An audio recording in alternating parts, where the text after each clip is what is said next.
Night did not always mean fear in this town. Once upon a time, darkness simply meant families turning off lights, locking doors, and resting after long days of ordinary lives. It meant soft music drifting from radios, dinner plates quietly being washed, and sleepy conversations about nothing important. It meant people trusting their nights. But then, everything changed. The night stopped being peaceful. It stopped being gentle. It began to stare back. It began to breathe. And what once felt like safety slowly transformed into something that hunted, something that listened, something that waited just outside the circle of light and smiled at how blind everyone was inside it. There is something deeply unsettling about a town that believes it is safe, a town that believes bad things only exist somewhere else, because when horror finally does come, it hits harder. It cuts deeper. People do not understand it at first. They try to explain it away. They tell themselves it is a misunderstanding, an accident, a one-time tragedy. But this wasn't a misunderstanding. This wasn't random.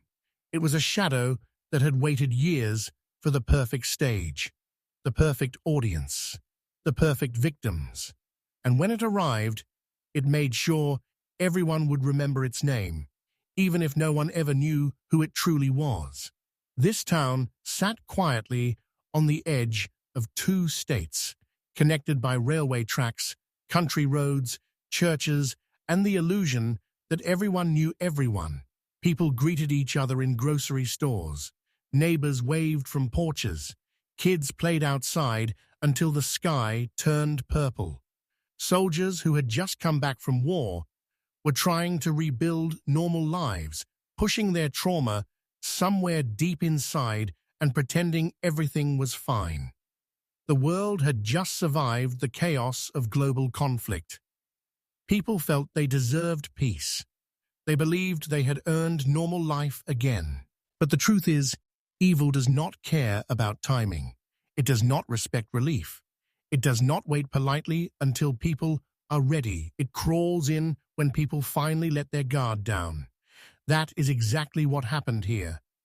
The first time anyone realized something was wrong, it did not come with screaming headlines. It did not come with a citywide panic. It came quietly, like a whisper turning into a storm. A young couple thought they were alone. They thought they were having a normal night like countless couples before them. A movie, laughter, a drive outside town where the stars burned brighter than the streetlights. They parked on a lonely road, the kind of road people go to when they want privacy, when they want to feel like the world has paused for them. But the world had not paused. Something else had joined them, something without mercy. They never saw his face clearly. That was the worst part. The mind can sometimes heal from trauma when it can at least identify the monster, when it knows the shape of the threat. But when a threat is faceless, when it is only eyes staring out of darkness, the fear lasts forever. One moment they were whispering to each other. The next moment, there was a blinding beam of light burning into their eyes through the car window. A voice followed, calm, cold, not yelling. That somehow made it worse. Real rage often screams. Real cruelty does not need to. It speaks gently while it breaks you. The man outside the car was masked. The expressionless white cloth turned him into something inhuman, like a ghost pretending to be a man. He ordered them out. They obeyed because what else could they do? Fear wraps around the body like ice, freezing thoughts, slowing time. They tried to understand what he wanted. Money, perhaps, maybe the car, maybe just intimidation. But that hope disappeared the moment violence exploded. The first hit landed with such brutal force that bones cracked loud enough to sound like gunfire in the still night. The boy collapsed, not even fully understanding yet that life had just split into a before and an after. The attacker did not rush. He didn't panic. He enjoyed control. He played with fear, like a child plays with a toy, twisting it, breaking it, testing how far it could bend before snapping. The girl's terror was so great that her body barely listened to her mind.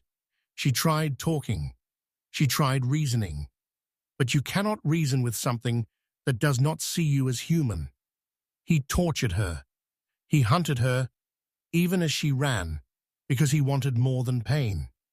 He wanted fear that tasted real. But something interrupted his game. Lights appeared in the distance. Someone else was coming down the road. The predator retreated into blackness, as if the night itself swallowed him. He vanished. Completely. No name, no identity. Just a nightmare walking away on two legs. Both victims survived. Barely. Their bodies were broken. Their minds even more so. They were carried into hospitals. Doctors tried to repair what could be repaired. Police tried to gather answers, but the answers did not match. She swore he was one race. He swore he was another. She remembered one detail. He remembered something different. Trauma scrambles memory. Pain blurs reality. And while officers doubted, while reporters speculated, while neighbors shrugged it off as a strange, isolated incident, one sentence stood out like a prophecy. If you don't find him, he is going to kill someone. And he did. Weeks passed. Spring began to roll in. The town relaxed again, because that is what towns do. Humans do not like constant fear. They convince themselves everything is fine. Churches filled again. Dancers returned.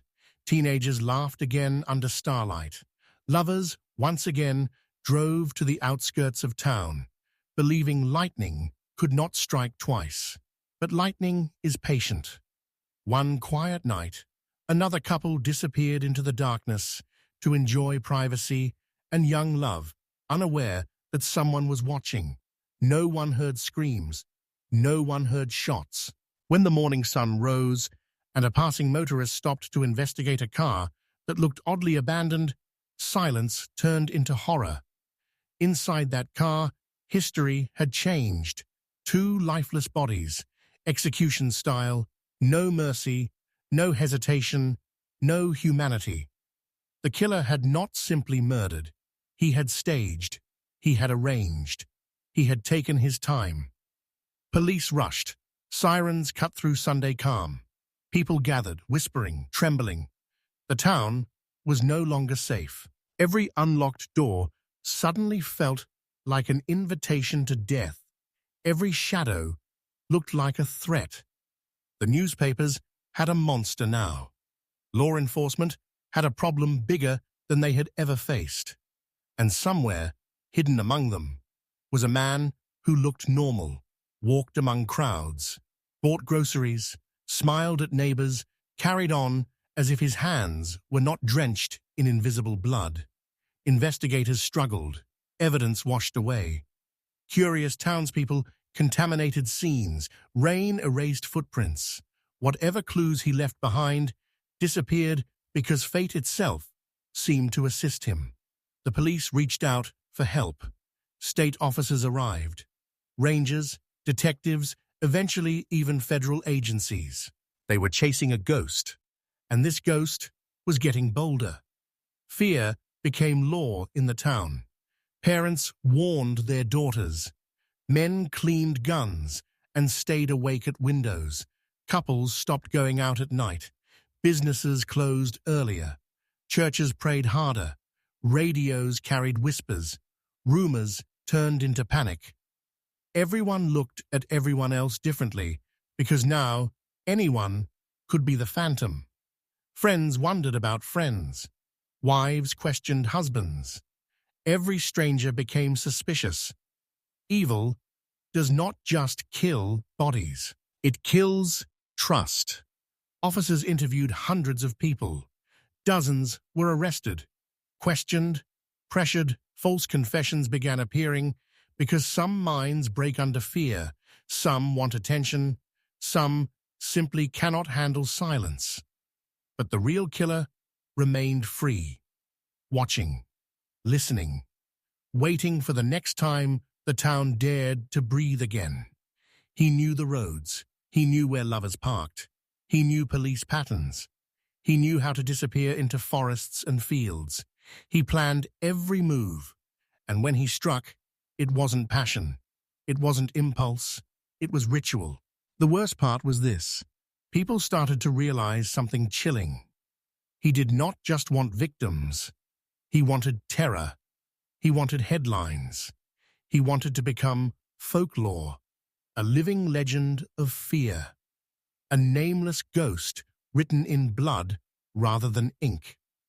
That is why people would one day give him a name, not because they knew him, but because they were forced to acknowledge him. Monsters earn their titles. And as the investigation grew bigger, as authorities flooded streets with patrol cars and roadblocks, as men loaded rifles and mothers cried into pillowcases at night, the thing everyone feared most began to feel inevitable. The town tried to fight back, the only way terrified communities know how. It armored itself in rumors, loaded guns with trembling hands, and pretended strength while every creak of wood, every rustle of wind, every unfamiliar sound after dark made hearts slam against rib cages. People started sleeping with lights on. Windows that once opened to let in the soft night breeze were now locked tight. Police presence grew. Officers patrolled lonely highways. Roadblocks appeared on streets that had never known such caution. And still, the night felt hungrier than the people were prepared for. You could almost feel it when the sun went down, like the air itself changed weight. Everywhere, conversations fell into hushed tones. Mothers watched daughters closely. Teenage laughter disappeared from parked roads and dirt lanes where romance once felt exciting. Grocery store chatter changed from recipes and town gossip to frightened analysis and wild theories. Some blamed returning soldiers, claiming the war had shattered someone beyond repair. Others whispered about drifters, a stranger on a bus, a man who didn't belong. Some even whispered about something worse, something inhuman wearing human skin. Fear breeds fantasy, but what was happening here did not need fantasy to be horrifying. Reality was terrifying enough. Investigators were drowning under pressure. They studied tire tracks, bullet casings, witness statements that contradicted each other, scattered clues that led nowhere. They chased shadows. They knocked on doors at midnight. They followed anyone who seemed even slightly unusual. The lawmen were exhausted, but exhaustion didn't matter. The town demanded answers. The press demanded answers. The victims deserved answers. And somewhere, hidden in the same world as every other ordinary face, the man who caused all of this listened to the panic he had created and quietly smiled. Then one night, the silence broke again. Another couple, another empty stretch of road, another brutal moment where romance and safety were replaced with screaming, begging, praying, and then silence. When their bodies were found, it was clear the killer had become even colder, quicker, more confident, more ruthless. By now, this wasn't chaos. It was routine for him. It was something practiced, a ritual sharpened to perfection. He didn't just kill. He extinguished futures. He cut off laughter, dreams, secrets whispered between lovers, and transformed them into cautionary ghosts. His victims weren't just people anymore. They became warnings. This time, panic didn't simply spread. It exploded. Stores began closing before sunset. The town enforced unofficial curfews. Churches overflowed not because of faith, but because of desperation. People didn't pray out of love for God. They prayed out of raw fear of whatever was walking among them. Houses turned into fortresses. Fathers sat awake in dark living rooms, holding rifles across their knees, while their families slept in clusters behind locked doors. Every unfamiliar car was suspicious. Every stranger walking alone after dark felt like death passing through town wearing boots. Soon, citizens started patrolling their own neighborhoods. Ordinary men turned into night guards, driving in groups, patrolling roads, waiting in silence, daring something to show itself. Fear can do that. It can turn a peaceful town into a militia of sleepless eyes. But the killer didn't challenge them directly. He didn't need to. He simply waited until they blinked, until their vigilance slipped just slightly, because no one can stay terrified forever without breaking. Meanwhile, law enforcement kept closing in on possibilities. A man had been seen driving suspiciously near areas lovers parked. Someone else had been bragging drunkenly in bars, hinting knowledge only the killer should have known. One suspect matched a description. Another had a violent past. One had strange scratches on his arms. One kept to himself too much. One talked too confidently about the murders. Another stayed too quiet. Everyone looked guilty, and yet none of them were enough. Evidence slipped like water through fingers. Proof always seemed to be just inches away, then gone. The phantom lived in that gap between suspicion and certainty. Officers staked out remote areas. They watched fields. They hid in trees. They waited in the dark, like prey, pretending to be hunters. And still, he evaded them. Sometimes it felt like he wasn't just lucky. It felt like he was listening. Like he always knew when law enforcement was watching. Like he had ears everywhere. Maybe he blended in so easily that he heard plans before they even unfolded. Maybe he wasn't a stranger. Maybe he shook hands with these same officers in daylight. That was the true terror. The idea that the monster didn't live in the woods. He lived among them. Another attack proved it wasn't over. It was never just about killing. It was about control. He wanted to remind the town that their walls were illusions. Their guns were comfort blankets. Their doors were meaningless barriers. He chose his moments in a way that suggested he studied human behavior. He struck just when people dared to believe the nightmare might be ending. Then he ripped that fragile hope apart. Soon, the killer carved his presence into the town's identity. He wasn't just a criminal anymore. He was a legend, growing in real time, a faceless nightmare, a story parents used to scare their children into obedience, a name whispered with dread. And the worst thing about legends is that they don't need to be seen. They simply need to be believed. The press finally gave him exactly what he wanted, a name. Not his real name, because no one ever knew it, but a title powerful enough to survive history. It wasn't just a label, it was a crown of terror. He became an entity, not a man, something larger than flesh, something timeless, and with that name came something he might have loved more than anything else, immortality. With each passing day, paranoia deepened. Men accused friends. Women accused lovers. Strangers accused strangers. Husbands walked into police stations demanding officers investigate neighbors. People swore they recognized the voice of the killer. Others claimed they saw him in nightmares. Some started to believe the killer could be anyone, except the person they least suspected. But truth has a cruel habit of slipping away just when you think you can hold it. Investigators built cases around suspects that seemed perfect.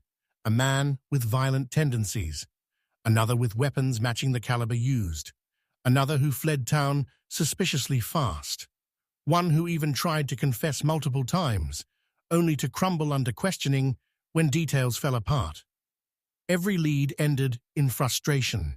Every breakthrough dissolved. It was like chasing smoke. Eventually, time did what bullets could not. The attacks stopped. Not because the town won, not because police succeeded. Terror simply ended. That may be the most disturbing part of all. Monsters do not always die in prison cells. They do not always fall to justice. Sometimes they simply get bored, or old, or satisfied. Sometimes they just walk away. Maybe he moved. Maybe he died quietly in a bed decades later as an old man while a nurse softly adjusted his pillow, never knowing those hands once ended lives. Maybe he sat in church pews after the murders stopped. Maybe he married. Maybe he raised children. Maybe he watched their town rebuild and wondered if the world had any idea what he'd done. The shadow lingered long after the violence ended. Fear leaves stains that normal life cannot wash away. Couples never used those quiet roads the same way again. Parents never looked at nighttime with innocence again. Law enforcement never forgot failure, and the town never forgot that evil lived there once. Not in stories, not in movies, but in real streets, real homes, real hearts. Even now, decades later, the story feels alive. People still talk about him, people still theorize, people still debate suspects.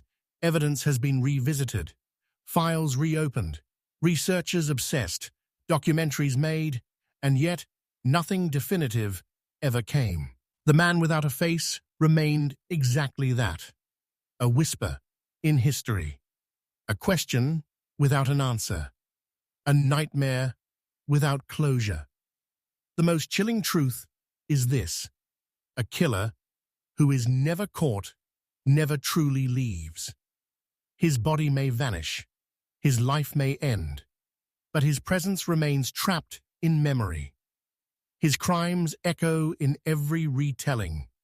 Kids who grew up terrified because of him became adults who warned their own children about trusting darkness. Generations inherited fear like a family heirloom. The town built new buildings, paved new roads, grew larger, modernized. But beneath the progress, beneath the laughter and everyday routines, lives the quiet knowledge that once, in this very place, something unimaginably cruel walked freely and was never punished. And maybe that is why his story refuses to die. Because every person secretly wonders the same terrifying question. What if he was never extraordinary? What if he wasn't a genius criminal mastermind?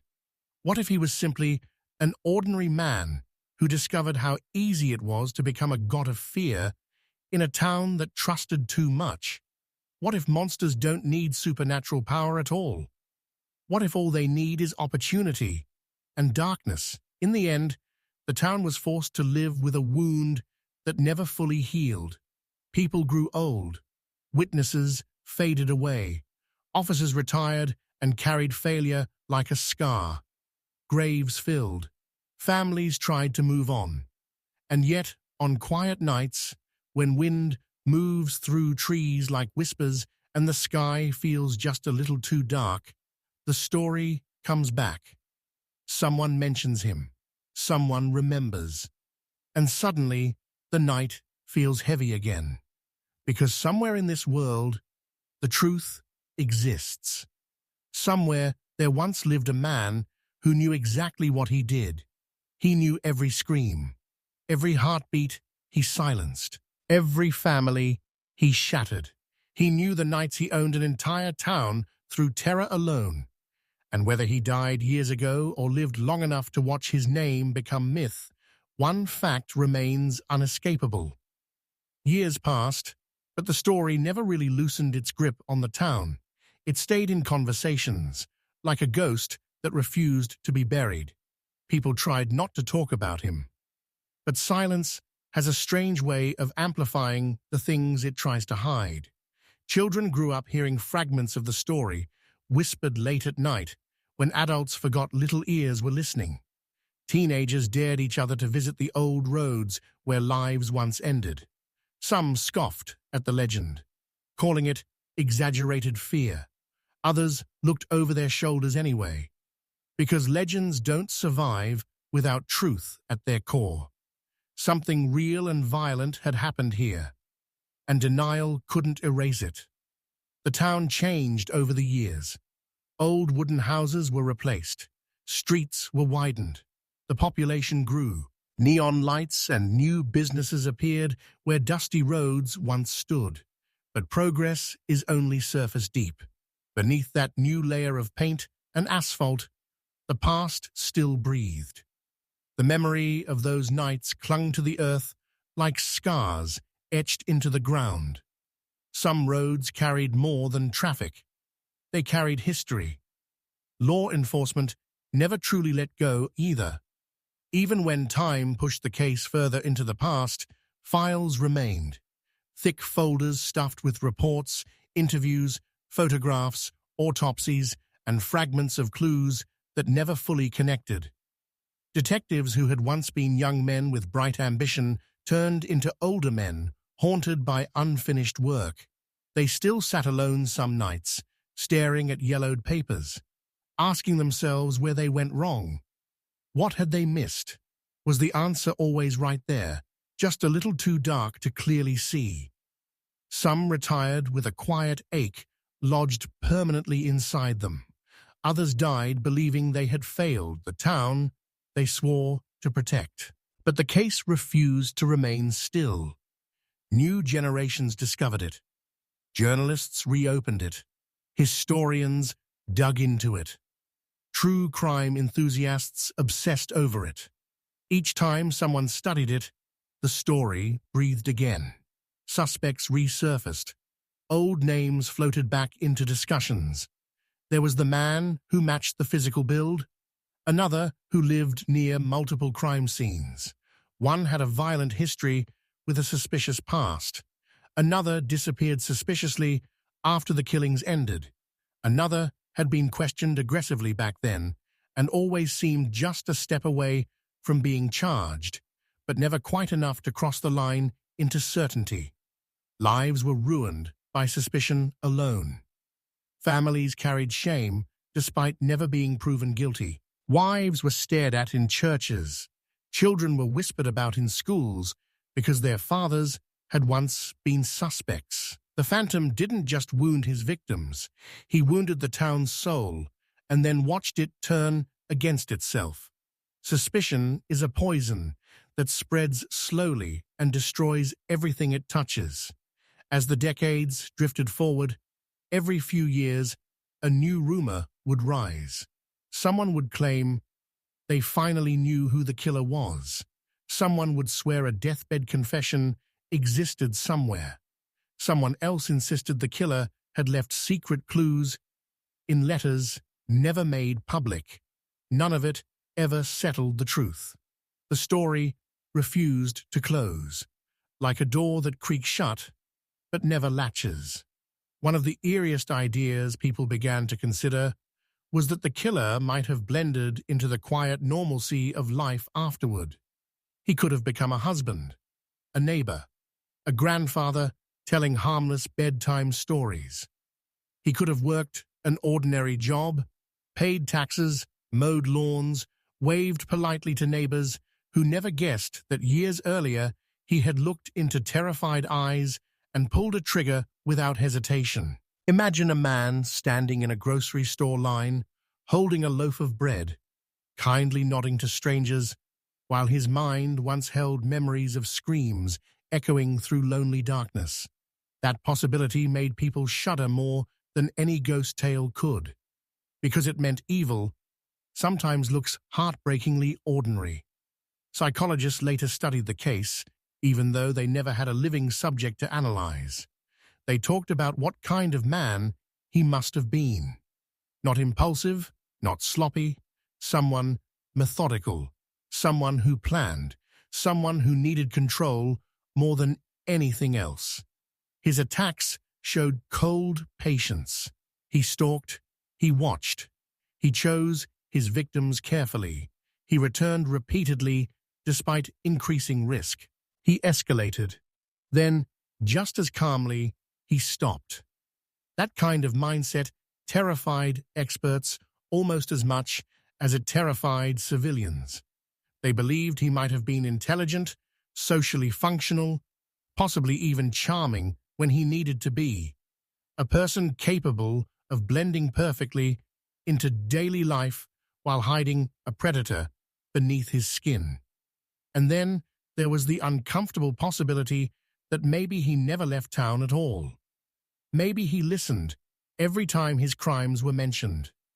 Maybe he sat silently while others debated his identity, biting back a smile because they were always wrong. Maybe the only person who truly knew the full story was the one person who would never tell it. That thought alone chilled countless people throughout the years. With time, the town didn't forget. It adapted. The legend became part of local identity. Newcomers heard about it from locals who lowered their voices when speaking about it, as if the killer might still be listening. School kids whispered about seeing his ghost on old country roads. Urban legends formed. Some people swore they saw strange figures in the woods. Others claimed to hear footsteps on quiet nights when no one should be walking. Rational minds dismissed these as imagination, but the emotional truth remained. When a town is wounded like that, the night never fully feels safe again. Many years later, technology advanced. DNA testing became powerful. Ballistics grew more precise. Cold case units were formed to bring forgotten crimes into the light with modern science. Files were dusted off again. Evidence was re-examined with tools that never existed in the past. Maybe now, people thought, the truth would finally be pulled screaming out of the dark. Maybe the phantom would finally be dragged into justice, even if only his name was punished and not his living body. But sometimes, progress arrives too late. Samples had degraded, evidence had been lost, contaminated or destroyed decades earlier. Witnesses were gone. Memories had faded to shadows. Many suspects were already dead. Even if one of them had been guilty, justice could no longer touch him. Time isn't just a healer. Sometimes it is an accomplice. It helped bury the truth. Still, even knowing that, people kept searching. Because some mysteries do not let the human mind rest. The case wasn't just a crime anymore. It was a wound in history that refused to close. Students wrote research papers about it. Writers crafted books. Filmmakers reconstructed events with actors and staged music. Every retelling gave shape to something invisible. Every time the story was told, the man who once hid in shadows became visible again. Not in body, but in memory. Survivors, those who had lived through terror, carried it the longest. They aged with it. They tried to build lives beyond it. Some succeeded. Some never slept soundly again. Trauma seeped into dreams, decades after the events, proving that time does not always erase fear. It simply teaches you how to live alongside it. One moment in the dark had fractured their lives into before and after, and there is no returning to before once you cross into after.